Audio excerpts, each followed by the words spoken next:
গুলশানপুর শহরের সেই পুরনো আমলের কথা, যখন শহরতলিগুলোতে মাটির সোদা গন্ধ, প্রদীপের শিখা আর মানুষের মুখে সরলতার ছাপ দেখা যেত।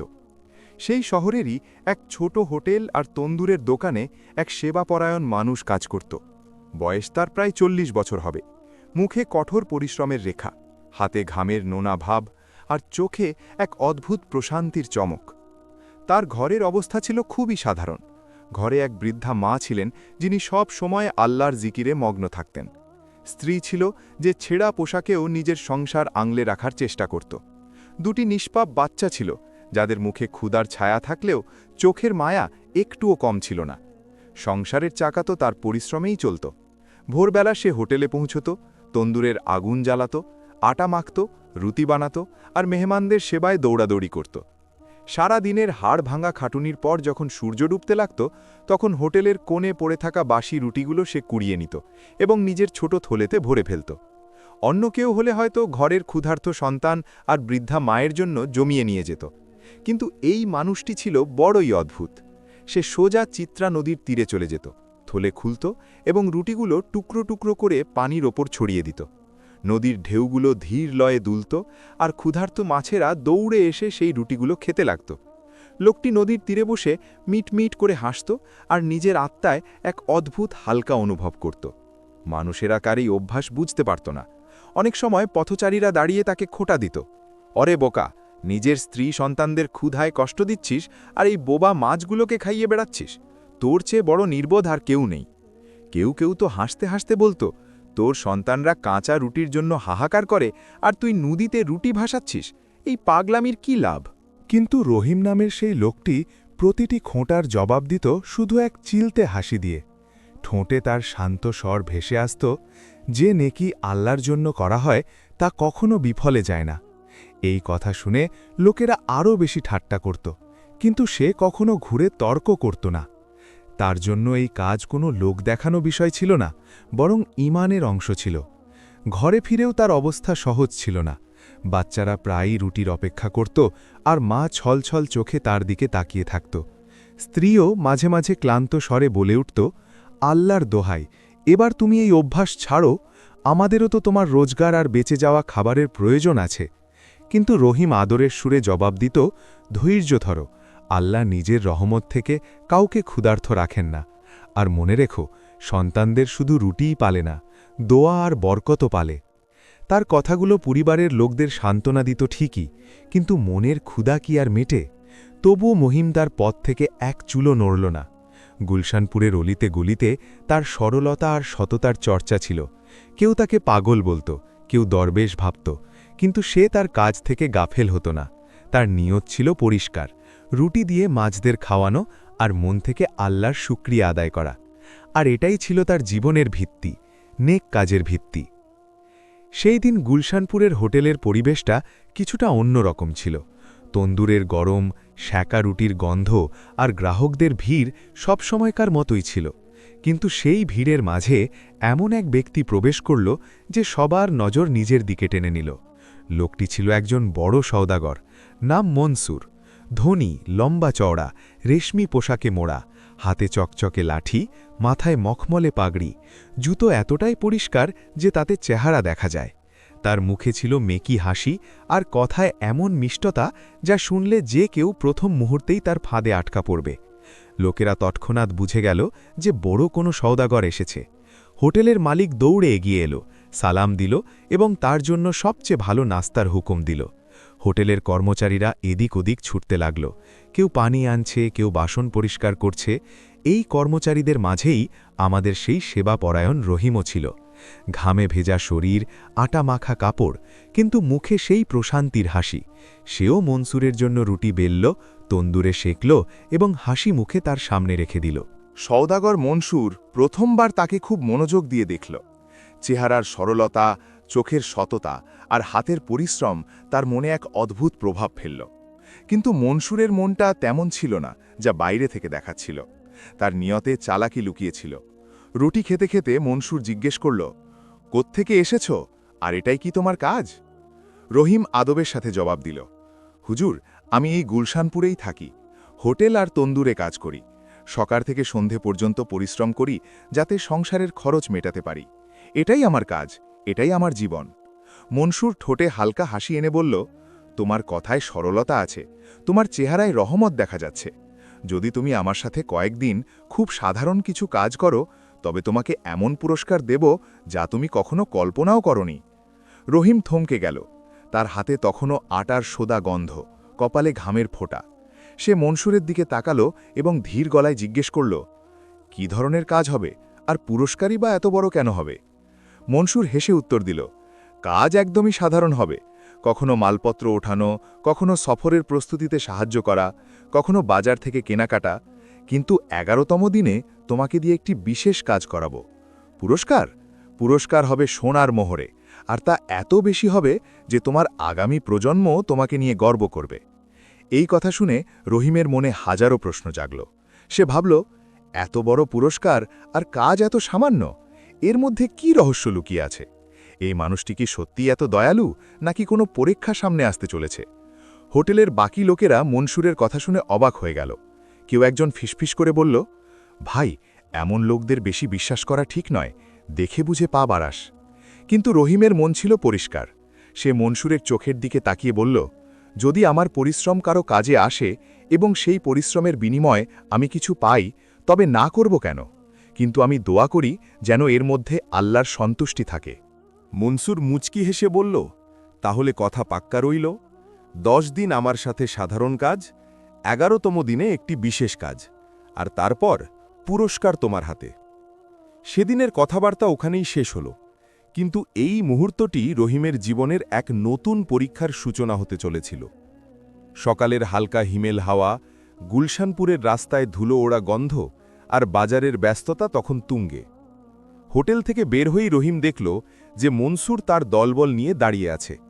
তার পেছনে 2-3 জন চাকর, একটি উঁট আর 2টি খচ্চর, যাদের পিঠে মালের বস্তা। মনসুর হেসে বলল, এসে গেছ? এখন থেকে তুমি আমার সাথে। মনে রেখো, 10 দিন আমার সাথে সাধারণ কাজ করো, আর 11তম দিনে আমি তোমাকে সোনার মোহরের স্তূপ তুলে দেব। রহিম বিসমিল্লা বলে তার সফর শুরু করল। মনসুর তাকে বাজারে পাঠালো। এখান থেকে মশলা কিনে আন, ওখান থেকে কিছু কাপড় নিয়ে আয়।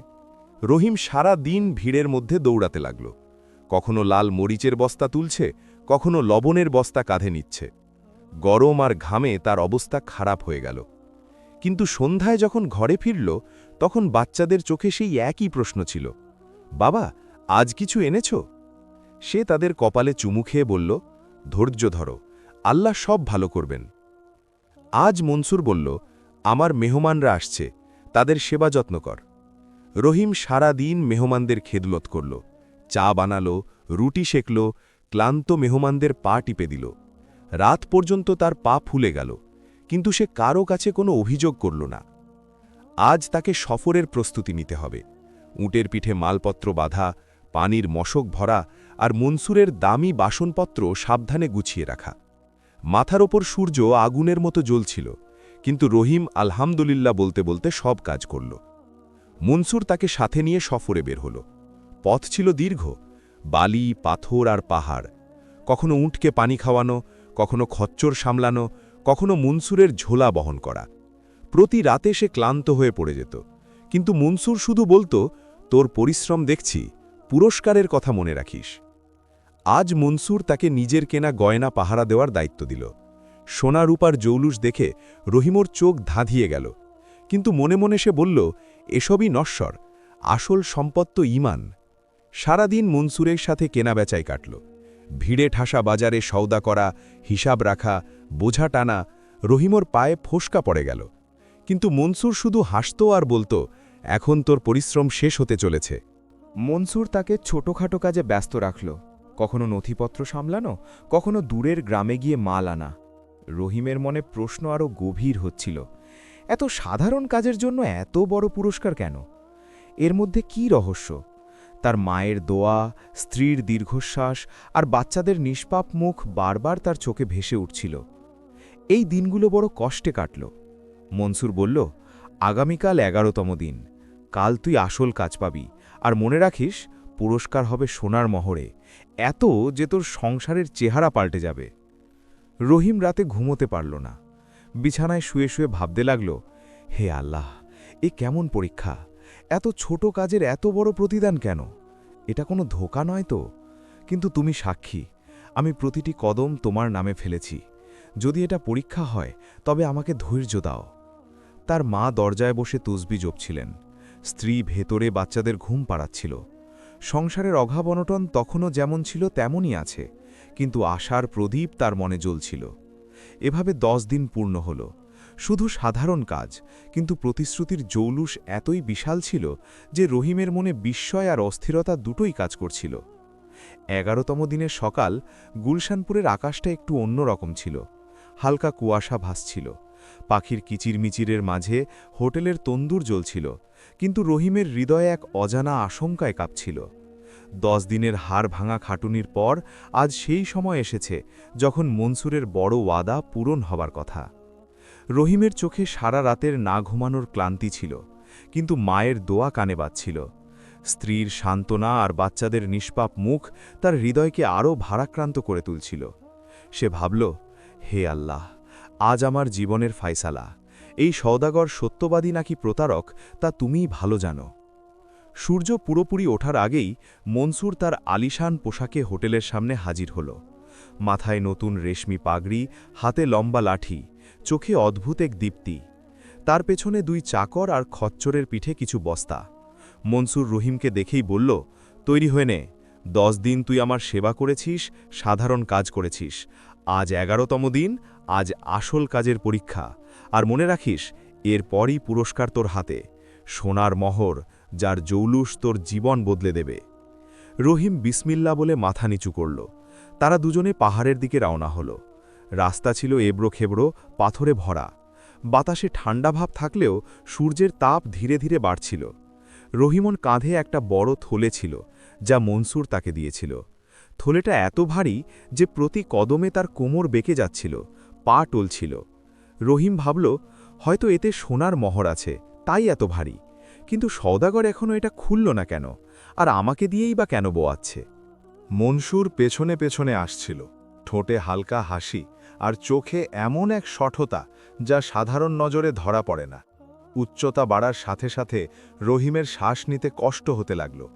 ঘাম গড়িয়ে চোখে ঢুকছে, হাত কাঁপছে, পা টলছে, কিন্তু সে প্রতি কদমে আলহামদুলিল্লাহ বলে এগিয়ে যাচ্ছিল। অবশেষে দীর্ঘ সময় পরিশ্রমের পর তারা পাহাড়ের চূড়ায় পৌঁছাল। সেখান থেকে পুরো গুলশানপুর শহর দেখা যাচ্ছিল। মসজিদের মিনার, বাজারের ব্যস্ততা আর দূর পর্যন্ত বিস্তৃত সবুজ প্রান্তর। রহিম থলেটা মাটিতে রাখল এবং জোরে শ্বাস নিতে নিতে বলল, হুজুর, হুকুম করুন, এখন আমি এই থলেটা কোথায় রাখব? মনসুর ধীরে ধীরে এগিয়ে এলো। তার ঠোঁটে এক অদ্ভুত হাসি ছিল। সে বলল, থলে খোল আর দেখ। রহিম ঘামে ভেজা হাতে থলেটার গিট খুলল। যেই থলেটা খুলল, তার চোখ বিস্ময়ে ছানা বড়া হয়ে গেল। ভেতরে কোনো সোনার মোহর নেই, কোনো খাজানা নেই, শুধু মাটি আর বড় বড় পাথর ভরা। তার হৃদস্পন্দন যেন থমকে গেল। সে কাঁপা গলায় বলল, এসব কি? আপনি তো ওয়াদা করেছিলেন পুরস্কার দেবেন। 10 দিন ধরে আমি পরিশ্রম করেছি, ক্ষুধা তৃষ্ণা সহ্য করেছি, পরিবারের আশা। পাথর? মনসুর অট্টহাসি দিয়ে উঠল। তার চোখে এখন আর মেকি মিষ্টতা নেই, বরং বিষাক্ত শঠতা চকচক করছে। সে বলল, আরে বোকা, তোর কি মনে হলো আমি তোকে সোনা দেব? আমি তোকে এখানে শুধু এই জন্য এনেছি যাতে তোর দিয়ে এই বোঝাটা বওয়াতে পারি। এবার শোন, নিচে ফেরার আর কোনো পথ নেই। এখান থেকে তুই যাবি তো শুধু মৃত্যুর কোলে। রহিমের পায়ের নিচ থেকে মাটি সরে গেল। সে কাঁপা গলায় বলল, আল্লাহকে ভয় পাস না তুই? আমি তোর সেবা সততার সাথে করেছি, তোর প্রতিটি কাজকে নিজের মনে করে করেছি, আর তুই আমাকে ধোঁকা দিয়ে এখানে মৃত্যুর মুখে ঠেলে দিতে চাস? মনসুর ঠোঁট বাঁকিয়ে বলল, ঈমান, ধৈর্য, নেকি এসব গরিবদের মন ভোলানো কথা। আসল দুনিয়া হলো শক্তি আর চালাকির। তুই আমার জন্য শুধু একটা দাবার গুটি ছিলে। এবার তুই এই মাটি আর পাথরের মাঝেই নিজের কবর খুঁজে নে। রহিমের চোখে পানি চলে এলো। সে আকাশের দিকে হাত তুলে বলল, হে আল্লাহ, আমি তোমার নামে পরিশ্রম করেছি, তোমার নামে মাছদের রুটি খাইয়েছি, তোমার নামে ধৈর্য ধরেছি। যদি এটাই মৃত্যু হয় তবে তোমার ইচ্ছাই শিরোধার্য। কিন্তু যদি তোমার রহমত থাকে তবে আমাকে বাঁচিয়ে নাও। মনসুর হাসতে থাকল এবং ধীরে ধীরে পিছিয়ে গেল। তার পদক্ষেপে ছিল চরম অবজ্ঞা। রহিমের অবস্থা তখন পাগলের মতো। চূড়া থেকে নিচে গভীর খাদ, যেখানে চিত্রা নদীর তীব্র স্রোতের গর্জন শোনা যাচ্ছে। ঢেউগুলো পাথরে আছড়ে পড়ে, গর্জনে পেটে পড়ছে। রহিম শেষবারের মতো আকাশের দিকে তাকাল এবং বলল, বিসমিল্লাহির রহমানির রহিম। তারপর সে ঝাঁপ দিল সোজা নদীর গভীর অতলে। গুলশানপুরের সেই সরু গলিতে যেখানে রহিমের ছোট ঘরটি ছিল, আজকের বাতাস বড় ভারী। দরজার চৌকাঠে ধুলো জমেছে, মাটির আঙিনায় নিস্তব্ধতা বিরাজ করছে। তন্দুরে কাজ করা সেই সেবাপরায়ণ মানুষটি কয়েকদিন ধরে ঘরে ফেরেনি। তার বৃদ্ধা মা, যার সাদা চুলের মতো ধবধবে দাড়ি আর কাঁপতে থাকা হাত সব সময় তসবি জপ্ত, এখন প্রতি দানা ঘোরানোর সময় শুধু একটি দোয়াই করছে, হে আল্লাহ, আমার ছেলেকে সহি সালামতে ফিরিয়ে দাও। হে আল্লাহ, আমার চোখের মণিকে আমার কোলে আবার ফিরিয়ে দাও। তার চোখ কাঁদতে কাঁদতে শুকিয়ে গেছে, চেহারার বলিরেখার মাঝে যেন অসহায়ত্বের সমুদ্র। যখনই কেউ দরজায় কড়া নাড়ে, সে চমকে উঠে বলে, আমার ছেলে কি এলো? কিন্তু প্রতিবারই জবাব আসে নিরাশার। ঘরের এক কোণে তার স্ত্রী বসেছিল, চেহারা ক্লান্তি আর কান্নায় ভেজা। চুলা কয়েকদিন ধরে জ্বলে না, বাসন খালি, আটার মটকা শুকনো। সে বাচ্চাদের সামনে শক্ত থাকার চেষ্টা করে, কিন্তু রাতে বালিশে মুখ লুকিয়ে কান্না করে। কখনো বাচ্চাদের গায়ে হাত বুলিয়ে বলে, বাবা জলদি আসবে, দেখিস তোদের জন্য মিঠাই আনবে, জামাকাপড় আনবে। কিন্তু এই মিথ্যা শুধু বাচ্চাদের মন ভোলানোর জন্য। তার নিজের বুকে তীরের মতো ব্যথা বিঁধে থাকে। দুটি নিষ্পাপ বাচ্চা দরজায় বসে পথের দিকে তাকিয়ে থাকে। বড় ছেলে মাকে বারবার জিজ্ঞেস করে, মা, বাবা কখন আসবে? বাবা তো বলতো প্রতিদিন সন্ধ্যায় বাড়ি ফিরবে। ছোট মেয়েটি চোখ ডলতে ডলতে বলে, মা, বাবা যদি দেরি করে তবে কি আমি দরজায় ঘুমিয়ে পড়ব? এই নিষ্পাপ কথা শুনে মায়ের কলিজা ফেটে যায়, কিন্তু সে জোর করে হেসে বলে, না মা, তোর বাবা তোকে কোলে করে ভেতরে নিয়ে যাবে, আর একটু পরেই আসছেন। পাড়ার লোকেও এখন নানা কথা বলতে শুরু করেছে। আরে, ওই রহিম কোথায় গেল? কোথাও পালিয়ে যায়নি তো? কোনো সওদাগরের সাথে দেখেছিলাম, হয়তো তার পেছনেই গেছে। স্ত্রী সন্তান ফেলে চলে যাওয়ার লোক বিশ্বাসের যোগ্য নয়। এসব খোটা শুনে স্ত্রীর চোখ ফেটে পানি আসে। সে বলে, আমার স্বামী এমন নয়, সে নেক কাজ করা মানুষ, মানুষকে ধোকা দেওয়ার লোক নয়। কিন্তু দুনিয়া কি আর শোনে? হোটেলের মালিকও চিন্তিত হয়ে পড়ল। সে গলিতে এসে ডাকল, তোমার স্বামী কয়েকদিন ধরে তন্দুরে আসছে না, হোটেলের কাজও পড়ে আছে, কোথায় গেল সে? গ্রামের মাতবর সোভান সাহেবও খোঁজ নিতে এলেন। তার কণ্ঠে বিস্ময় ছিল। এ লোকটা হঠাৎ গায়েব হলো কিভাবে? যদি কোনো সওদাগরের সাথে গিয়ে থাকে তবে তার খবর আনো, নয়তো আমরা গ্রামের লোকদের খোঁজে পাঠাবো। স্ত্রী কাঁপতে কাঁপতে জবাব দিল, হুজুর, সে তো রোজকার মতোই কাজে গিয়েছিল, কিন্তু এখনও ফেরেনি, আমরা কিচ্ছু জানি না। রাতের নিস্তব্ধতায় বৃদ্ধা মা দরজায় বসে আকাশের দিকে হাত তুলে বলেন, হে রহমান, হে রহিম, যদি তুমি আমার ছেলেকে কেড়ে নাও তবে আমার বেঁচে থাকা অর্থহীন হয়ে যাবে। আমি বৃদ্ধা, আমার একমাত্র সাহারা সেই, তাকে সহি সালামতে ফিরিয়ে দাও। তার দোয়ার ধ্বনি গলির দেয়ালে ধাক্কা খেয়ে ফিরে আসে, কিন্তু উত্তর আসে শুধু নীরবতার। স্ত্রী কখনো বাচ্চাদের ঘুম পাড়ায়, কখনো ঘরের কোণে বসে ভাবে, যদি সে ফিরে না আসে তবে বাচ্চাদের কি হবে, বৃদ্ধা মায়ের কি হবে? তার মন বারবার বলে, না, সে ফিরে আসবেই। সে এমন মানুষ নয় যে সংসারের সাথে বেইমানি করবে। তার নেক কাজ তাকে বাঁচিয়ে দেবে। রাতে ঘুমানোর আগে বাচ্চারা আকাশের দিকে তাকিয়ে বলে, হে আল্লাহ, আমাদের বাবাকে পাঠিয়ে দাও, আমরা ক্ষুধার্ত থাকতে চাই না, আমাদের বাবার কাঁধে ঘুমাতে চাই। তাদের নিষ্পাপ ফরিয়াদ জান্নাত পর্যন্ত পৌঁছে যায়, কিন্তু মাটিতে শুধুই নিস্তব্ধতা। এভাবেই গুলশানপুরের সেই ছোট ঘরে প্রতিটি দিন দীর্ঘ হতে থাকে। মায়ের তসবিহ, স্ত্রীর কান্না আর বাচ্চাদের নিষ্পাপ দোয়া মিলে এক করুণ কাহিনী তৈরি হয়েছে, অপেক্ষা আর অস্থিরতার কাহিনী। ওদিকে চিত্রা নদীর তীরে রহিম তখন জীবন মৃত্যুর লড়াই লড়ছিল, কিন্তু পরিবারের কপালে ছিল শুধুই অপেক্ষার যন্ত্রণা। নদীর পানি সেই পাহাড়ের নিচে এমন গর্জনে বইছিল যেন কোনো বাঘ ডাকছে। ঢেউগুলো উঁচুতে উঠছে আর পাথরে আছড়ে পড়ে ফেনা তুলছে। রহিমের শরীর, যে কিনা কিছুক্ষণ আগেই পাহাড় থেকে ঝাঁপ দিয়েছে, এখন এই ঢেউগুলোর দখলে। প্রথম ধাক্কাতেই ঠান্ডা ঢেউ তাকে ঘিরে ধরল। পানির তোড় এত বেশি ছিল যে তার দম বন্ধ হয়ে আসছিল। হাত পা এলোমেলো নড়ছে, শ্বাস ফুরিয়ে আসছে, চোখে নোনা পানি ঢুকে যাচ্ছে। তার মন থেকে বের হওয়া প্রথম কথাটি ছিল, হে আল্লাহ, তোমার হাতে সঁপে দিলাম। পানি তাকে কখনো উপরে ছুঁড়ে দিচ্ছে, কখনো গভীরে টেনে নিচ্ছে।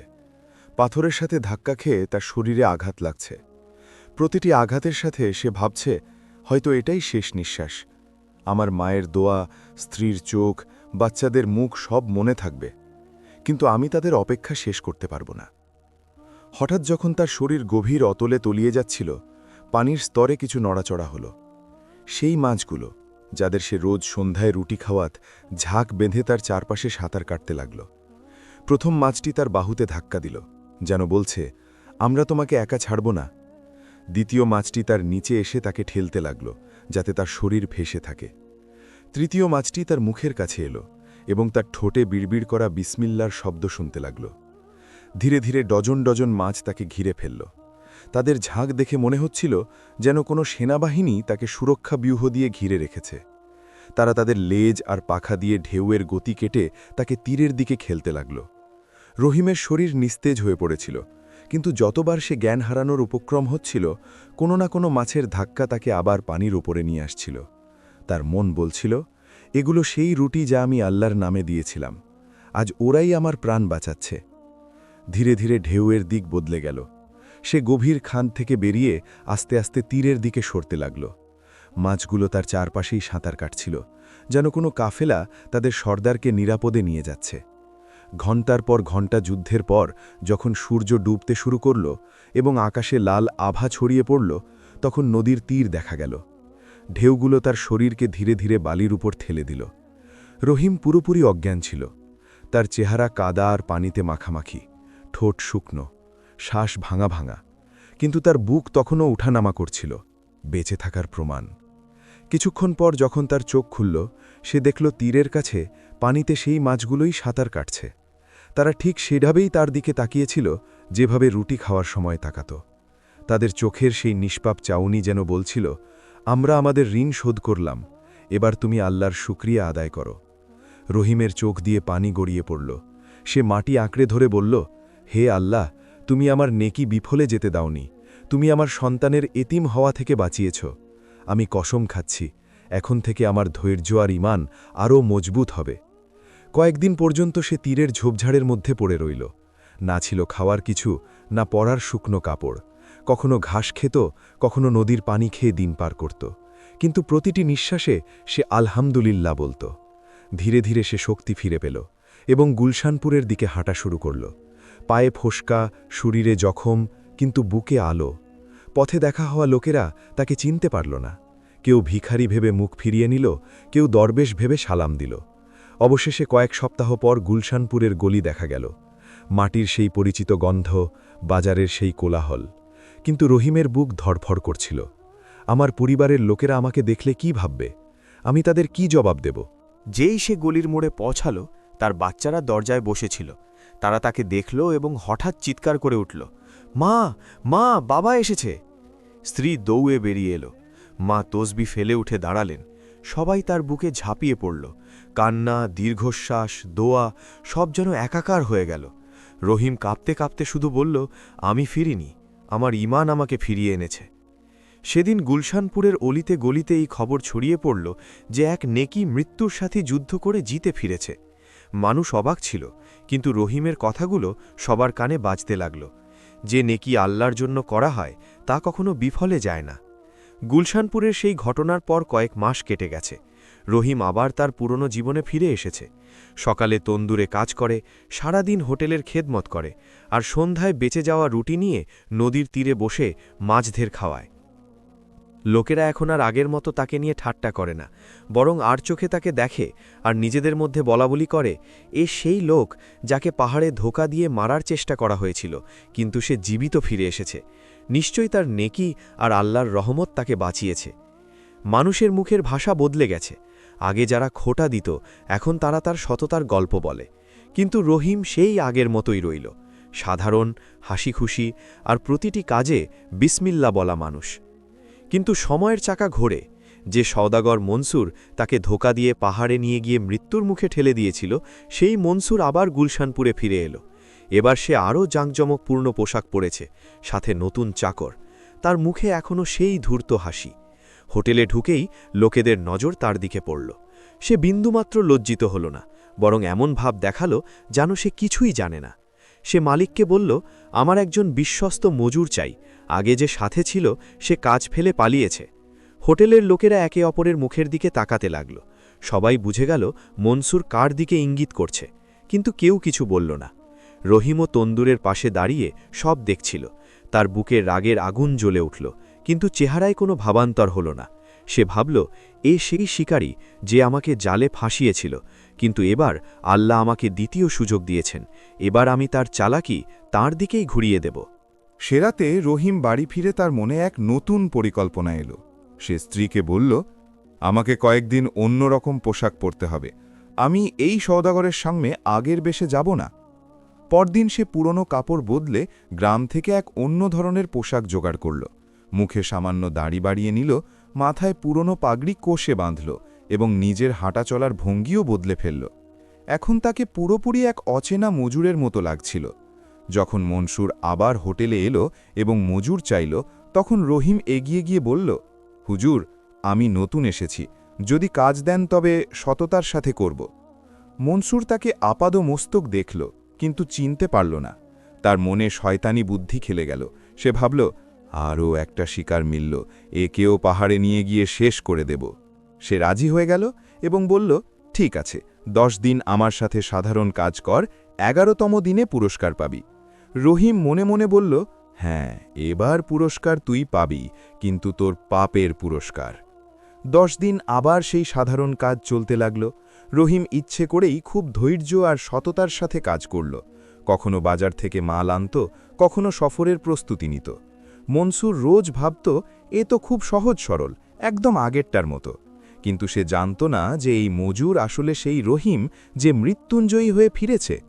এই 10 দিনে রহিম মনসুরের প্রতিটি গতিবিধি খুব মনোযোগ দিয়ে লক্ষ্য করল। সে কখন কার সাথে দেখা করে, কোন পথে যায়, কোথায় নিজের ফাঁদ পাতে। সে এখন শিকারীর চাল বুঝে ফেলেছে। 11তম দিনে মনসুর আবার সেই একই কথা বলল, এই ভারী থলেটা তোল আর পাহাড়ের চূড়ায় নিয়ে চল। রহিম থলের গিট শক্ত করে ধরল এবং বিসমিল্লাহ বলে ওঠা শুরু করল। উঠতে উঠতে তার মনের ভেতর একটা আওয়াজ এলো, গতবার তুই এই জায়গায় ধোঁকা খেয়েছিলি, আজ তোর ধৈর্য আর বুদ্ধি তোকে জেতাবে। অবশেষে দুজনে পাহাড়ের চূড়ায় পৌঁছাল। সেই একই দৃশ্য, সেই বাতাস, সেই গভীর খাদ আর সেই নদীর গর্জন। মনসুর হেসে বলল, হেবার থলে খোল। রহিম থলে খুলল। ভেতরে সেই একই মাটি আর পাথর। সে অবাক হওয়ার ভান করল, কিন্তু মনে মনে এক শীতল হাসি গোপন রাখল। মনসুর আবার অট্টহাসি দিল এবং বলল, এখন নিচে ফেরার আর কোনো পথ নেই, তুই এখানেই মরবি। কিন্তু মনসুর তার চাল সম্পন্ন করার আগেই রহিম হঠাৎ উঠে দাঁড়াল এবং জোরে বলল, তুই ভেবেছিলি সব শিকার তোর জালে আটকা পড়বে, কিন্তু আজ তোর শিকারী চোখ ধোঁকা খেয়েছে। আজ শিকার তুই আর শিকারী আমি। মনসুর প্রথমে হতভম্ব হয়ে গেল। সে রহিমের চেহারা ভালো করে দেখল এবং তার চোখ বড় বড় হয়ে গেল। তুই তুই তো সেই যে নদীতে ঝাঁপ দিয়েছিলি, কিন্তু তুই তো মরে গেছিস। রহিম বলল, আমি মরিনি, আমার নেকি আমাকে বাঁচিয়ে দিয়েছে, আর এখন আল্লাহ আমাকে তোর সঠতার হিসেব নেওয়ার সুযোগ দিয়েছেন। এই বলে রহিম একটি দড়ি বের করল, যা সে আগেই নিজের কাপড়ে লুকিয়ে রেখেছিল। সে বিদ্যুতের গতিতে মনসুরের হাত পা বেঁধে ফেলল। মনসুর চিৎকার করতে লাগল, কিন্তু তার আওয়াজ বাতাসে মিলিয়ে গেল। ছেড়ে দে আমাকে, আমি তোকে সোনা দেব, সম্পদ দেব। রহিম ঠান্ডা গলায় বলল, তোর সোনার চেয়ে আমার মায়ের দোয়া, আমার স্ত্রীর চোখের পানি আর আমার বাচ্চাদের ধৈর্য অনেক বেশি দামি। এখন তুই গ্রামের মানুষের সামনে তোর পাপের জবাব দিবি। সে মনসুরকে কাঁধে তুলে নিল এবং পাহাড় থেকে নিচে নামতে শুরু করল। গ্রামের রাস্তায় যখন লোকেরা দেখল যে সেই সওদাগর যে দম্ভ ভরে চলত, এখন বাঁধা অবস্থায় আছে এবং একজন মজুর তাকে টেনে হিঁচড়ে আনছে, তখন সবাই দৌড়ে জড়ো হয়ে গেল। কেউ জিজ্ঞেস করল, এ কি হল? রহিম উত্তর দিল, এ সেই লোক যে আমাকে ধোঁকা দিয়ে মৃত্যুর দিকে ঠেলে দিয়েছিল, কিন্তু আল্লাহ আমাকে বাঁচিয়েছেন। আজ আমি একে তোমাদের সামনে এনেছি যাতে এর পাপের মুখোশ খুলে যায়। লোকেরা বিস্ময়ে মনসুরের দিকে তাকাল। যে লোকটা একসময় তাদের চোখ ধাঁধিয়ে দিত, আজ সে দড়িতে বাঁধা। এভাবেই শিকারী সত্যি সত্যি নিজের জালে আটকা পড়ল। গুলশানপুর গ্রাম সেদিন এক অদ্ভুত দৃশ্য দেখছিল। ধুলো ওড়া গলি, মাটির তৈরি পুরনো ঘরবাড়ি আর দরজায় দাঁড়ানো বিস্মিত মানুষ। সবার নজর একদিকেই স্থির। রহিম, যে কিনা কাল পর্যন্ত নদীর তীরে রুটি বিলিয়ে নেকির নজির গড়েছিল, আজ গ্রামের মাঝ দিয়ে এমন এক শিকারীকে টেনে আনছে যে তাকে মারার চেষ্টা করেছিল। মনসুরের অবস্থা করুণ, হাত পেছনে বাঁধা, পা দড়িতে আটকানো, চেহারা কাদামাখা। তার অহংকার, দম্ভ, চালাকি সব মাটির সাথে মিশে যাওয়া পোকার মতো চূর্ণ হয়ে গেছে। অলিগলি থেকে মানুষ বেরিয়ে এলো। কেউ জানালা দিয়ে উকি দিল, কেউ দরজা খুলে ভিড়ে মিশল। মহিলারা বাচ্চাদের কোলে নিয়ে দেখতে লাগল। বাচ্চারা লাফিয়ে বলে উঠল, আরে এ তো সেই ধনী সওদাগর যে সোনালি জামা পরে এসেছিল। কেউ বলল, আল্লাহর কসম, এ কি হাল হয়েছে এর, এত বড় ধনী আর আজ এই মজুরের হাতে বন্দী। রহিম সবার নজরের মাঝ দিয়ে হেঁটে গেল। তার চেহারায় না ছিল কোনো অহংকার, না ছিল প্রতিশোধের আনন্দ, ছিল শুধু এক কঠোরতা আর ঈমানের দীপ্তি। সে সোজা হোটেলের সামনে পৌঁছাল, যেখানে একসময় সে রুটি বেলে মানুষকে খাওয়াত। হোটেলের মালিক এগিয়ে এসে হতভম্ব হয়ে বলল, এ কি অবস্থা, সওদাগর মনসুর এভাবে বাঁধা, আর তুমি, তোমাকে তো মৃত্যু থেকে ফিরে আসা মানুষের মতো লাগছে। রহিম গম্ভীর স্বরে বলল, হ্যাঁ, মৃত্যু থেকেই ফিরেছি, আর এ হচ্ছে সেই অপরাধী। একে আমি পাহাড় থেকে টেনে এনেছি, যাতে সবাই এর আসল চেহারা দেখতে পারে। হোটেলে বসা লোকেরা, যারা একসময় মনসুরের তোষামত করত, এখন তার অবস্থা দেখে লজ্জিত হল। মনসুর দড়ির বাঁধনে ছটফট করতে করতে চিৎকার করে বলল, ছেড়ে দাও আমাকে, এ মিথ্যে বলছে, আমি সওদাগর, আমি ধনী, আমার কাছে সোনা আছে, টাকা আছে, আমি কেন কারো ক্ষতি করব? লোকেরা কানাকানি করতে লাগল। যদি এ সত্যি বলে থাকে তবে বাঁধা কেন, আর যদি মজুর মিথ্যে বলে থাকে তবে সে একে এভাবে বাগে আনল কি করে? রহিম সবার সামনে উচ্চস্বরে বলল, গ্রামের মানুষ, শোনো, এই সেই লোক যে 10 দিন আমাকে দিয়ে সাধারণ কাজ করিয়েছে। 11তম দিনে সোনার মোহরের লোভ দেখিয়ে পাহাড়ের চূড়ায় নিয়ে গেছে, কিন্তু যখন থলে খুললাম তাতে ছিল শুধু মাটি আর পাথর। তারপর সে হেসে বলল, এখন তুই এখানেই মরবি। সে আমাকে মৃত্যুর দিকে ঠেলে দিয়েছিল, কিন্তু আল্লাহ আমার নেক কাজের উসিলায় আমাকে বাঁচিয়ে দিয়েছেন। আজ আল্লাহ আমাকে সুযোগ দিয়েছেন একে এর নিজের ফাঁদে ফেলার। রহিমের কথায় ভিড় স্তব্ধ হয়ে গেল। মানুষের চোখে বিস্ময় আর ক্ষোভ। মাতবর সোভান সাহেব মনসুরের দিকে তাকিয়ে বললেন, এখন তুই তোর সাফাইয়ে কি বলবি? মনসুর তোতলামি শুরু করল। তার গলা কাঁপছিল। হুজুর, এসব মিথ্যে, আমি তো একে কাজে রেখেছিলাম, পাহাড়ে নিয়ে গিয়েছিলাম শুধু বোঝা বওয়ানোর জন্য। মারার কোনো উদ্দেশ্য আমার ছিল না। এ নিজেই হয়তো পড়ে গিয়েছিল, আর এখন আমাকে বদনাম করার জন্য এসব করছে। ভিড়ের মধ্যে শোরগোল শুরু হলো। মিথ্যা, ডাহা মিথ্যা, তুই যদি সাচ্চা হতিস তবে এত ভয় পাচ্ছিস কেন? তোর চেহারাই তোর পাপের কথা বলছে। মাতবর সাহেব ধমক দিয়ে সবাইকে থামালেন এবং মনসুরের চোখের দিকে তাকালেন। তোর কথা ফাঁপা মনে হচ্ছে। তুই যদি নির্দোষ হতিস তবে কেন এই মজুর নিজের ঘরবাড়ি ছেড়ে তোর পেছনে ছুটবে, আর কেনই বা পুরো গ্রাম এর সততর সাক্ষী দেবে?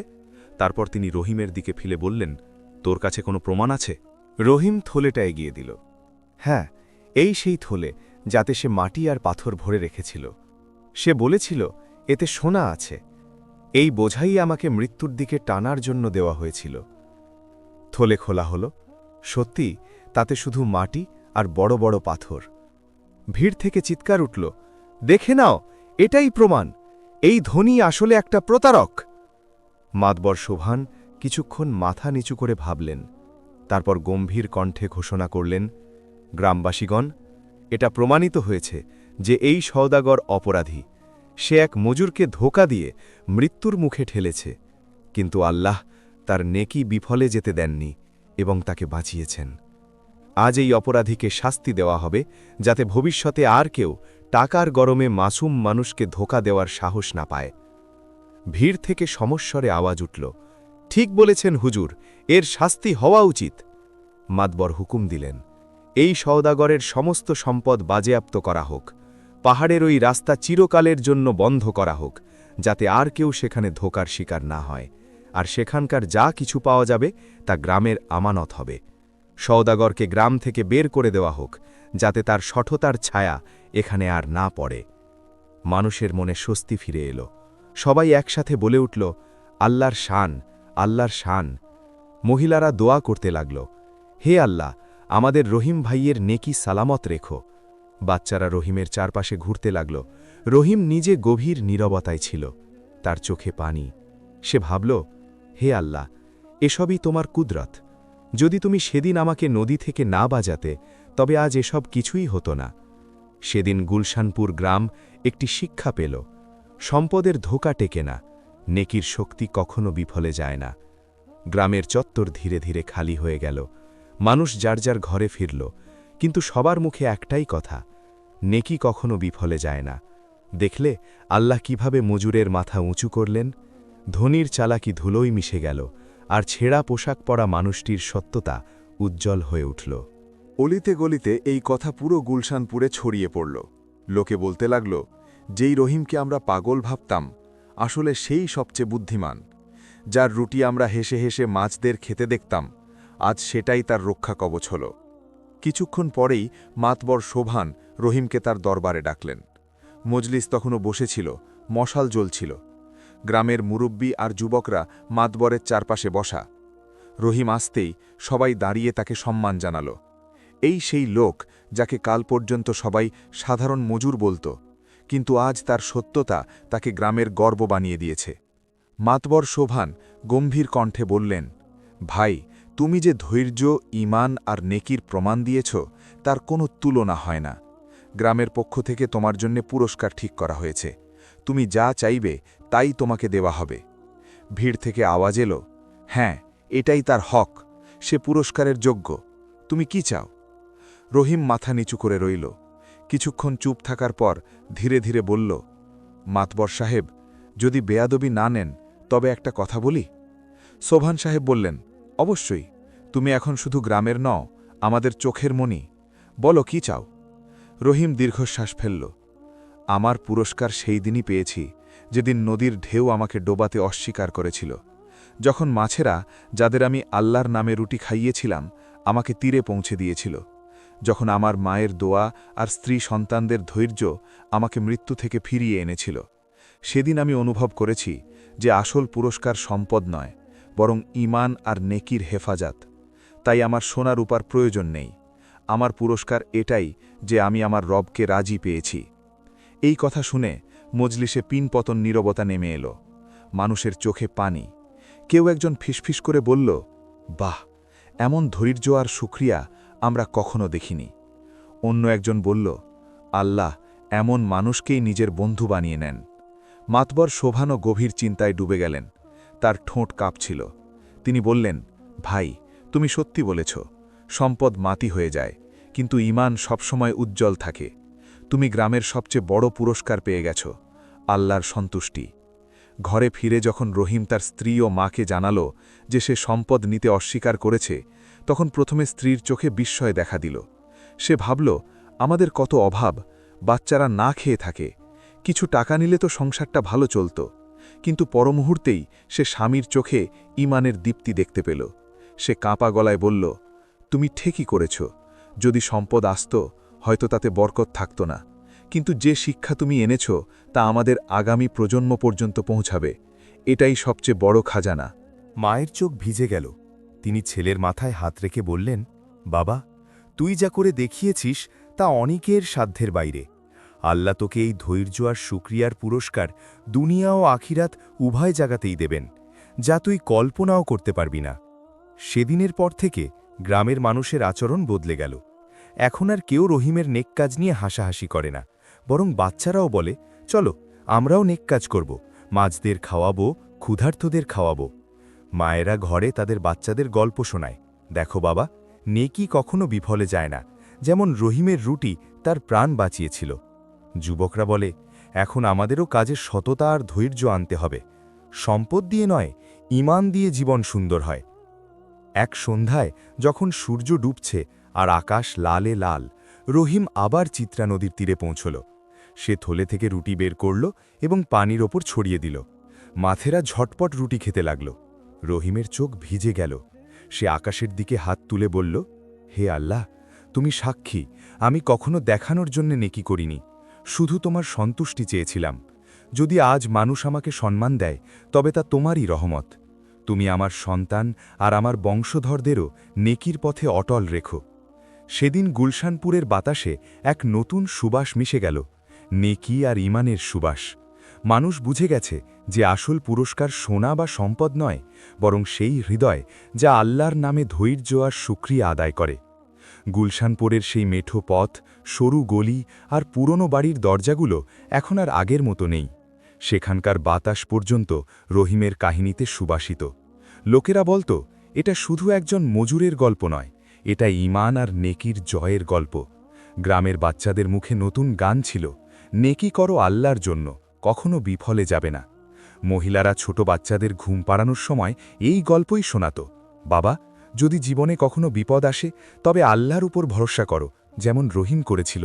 আর দেখো আল্লাহ তাকে কিভাবে মৃত্যুর মুখ থেকে বাঁচিয়ে আনলেন। কিন্তু রহিম এত আলোচনা আর সম্মানের পরেও তেমনই রইল যেমন আগে ছিল।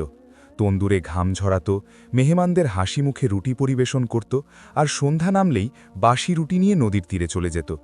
মানুষ এখন দাঁড়িয়ে দেখত, ঝুঁকে সালাম দিত এবং বলতো, ভাই, আমাদেরও সাথে নাও, আমরাও তোমার সাথে নেক কাজ করতে চাই। রহিম হেসে উত্তর দিত, নেকি লোক দেখানো দিয়ে হয় না, নিজের মনে নিয়াত রাখো, আর যেখানে সুযোগ পাবে সেখানেই আল্লাহর নামে করে ফেলো। বৃদ্ধা মা এখন দরজায় বসে তাসবিহ জপলে তার মুখে প্রশান্তি ফুটে উঠত। তিনি প্রায়ই বলতেন, বাবা, তুই আমার শেষ বয়সে আলো জ্বেলে দিয়েছিস, তোর ধৈর্য আমাকে বাঁচিয়ে রেখেছে, আল্লাহ তোকে নেক হায়াত দান করুক।